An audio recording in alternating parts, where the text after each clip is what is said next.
Hey, it's Soul here with some early 10.1.7 coverage, including the stuff that I'm most excited about so far. Do hit the like button, subscribe for more WoW coverage, and let's dive straight into outdoor zone content coming in the patch. 10.1.7 is going to feature Dream Surges. It's a zone-wide kind of buff that alters the landscape with different attributes, and it activates a zone event called Waking Dream, which has you do what, you're wondering? It shouldn't surprise you, it's violence. Kill and click things for credit, and at the end is a lovely prize, which I'm sure is great, although it did make my client crash, so I have no idea what I might have gotten.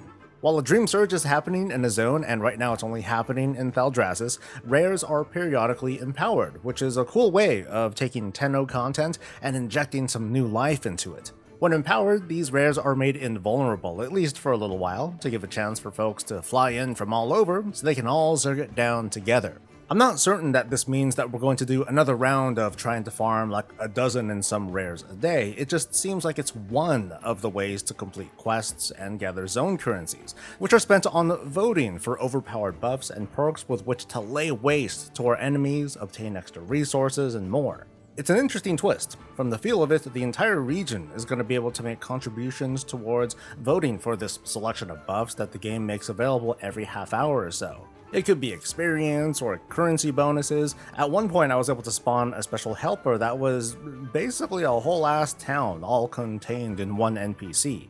Over at this hub are certain quests which I suspect you can complete once a week that give you a Dream Surge Chrysalis. It's account tradable and can be used to obtain a piece of item level 415 gear of, I guess, whatever slot you like, which could include weapons, trinkets, and more. I'm not sure if there was a vendor that I might have missed, however, I'm gonna make some broad guesses. The gear is going to have a unique look to it, maybe yet another tint of the 10.1 sets. It's likely to be usable in the Revival Catalyst, just like how the 10.1.5 gear is usable for it, and it's going to be upgradable, meaning that in 10.1.7, you can participate in just world content, and with the help of the Great Vault Vendor and the Catalyst, you can complete a class set with an item level of 437 eventually. I gotta put that caveat in there. The account wideness will make the speed of your gearing dependent on your armory of alts, and it's early enough that we don't know if there's going to be other sources of these tokens. Now let's stop for a second and take a step back at how this part of the patch is going to feel. The vibe that I'm getting is that when we log in, we'll be seeking out the zone where the Dream Surge is active, and then head on over, pick up quests, and then work towards fulfilling them. Completing quests, killing rares, basically zerging around already existing zones alongside players who could be doing anything from centaur hunts to leveling to like digging for dirt. The zone buffs seem pretty neat and helpful for doing not just 10.1.7 related activities, but anything that they're doing in the zone by coincidence. So I think this is a neat twist, unlike the Forbidden Reach and Zaralek Caverns, because we're going to find ourselves rotating between the already existing zones and all of their features, and well, that might be pretty cool. Let's talk about pings, which should be a treat because, well, this is the first time that I'm learning about what these things are at all. Think of them as setting temporary targets or world markers to quickly tell party or raid members to do something.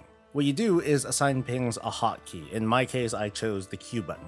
By holding down the Q button and single clicking on an NPC or a location, it's going to throw up a marker at that location and it lasts for a few seconds. By holding down the button and then click dragging the mouse, it's going to open up a submenu that lets me give more specific commands like, hey, look out, go kill that, and so on and so forth. It uses your mouse cursor's location, so it's going to understand where you're trying to click.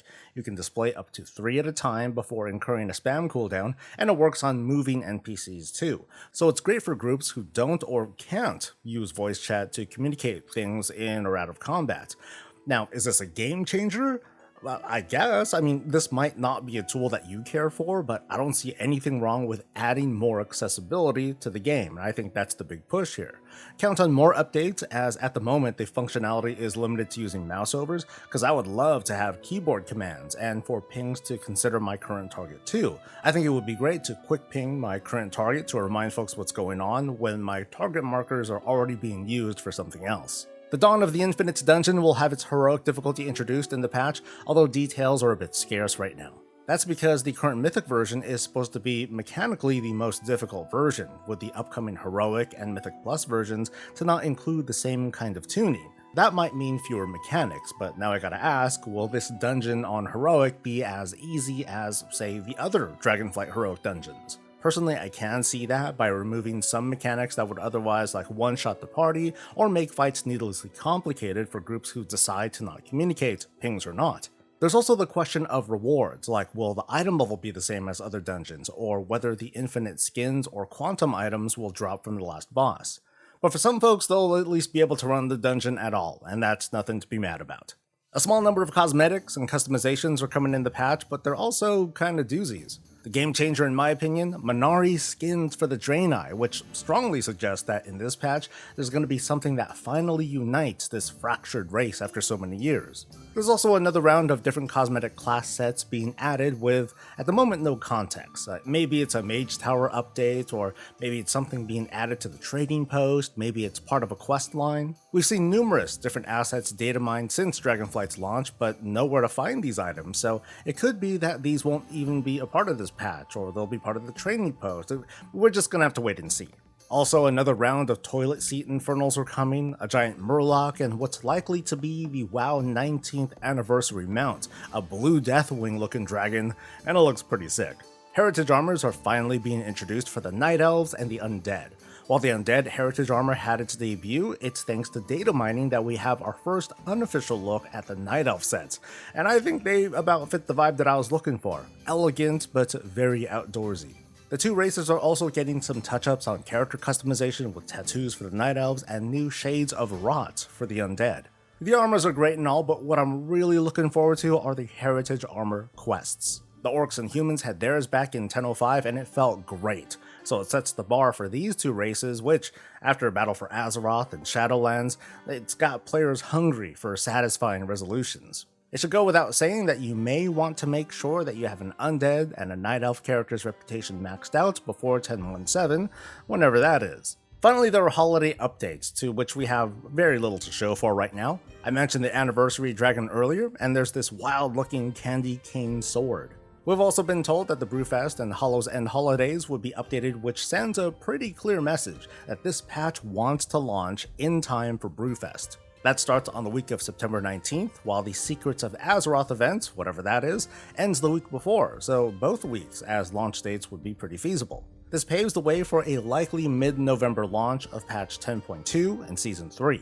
Considering that this closely resembles Dragonflight's launch in 2022, we can expect a similar cadence with respect to the holidays and BlizzCon and New Year's celebrations, and it all fits pretty nicely.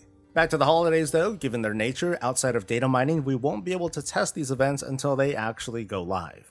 But just the suggestion of holiday refreshes on their updated roadmap gives me the expectation that the updates are going to be significant, with new activities, rewards on top of what we already have, and context that illustrates perhaps the current state of Azeroth and maybe even friendlier relations between the factions. Because remember, outside of the Dragon Isles and cross-faction guilds, we don't have that great of a picture of what's happened between the Horde and Alliance factions since the short time skip, and maybe we'll get more of that soon.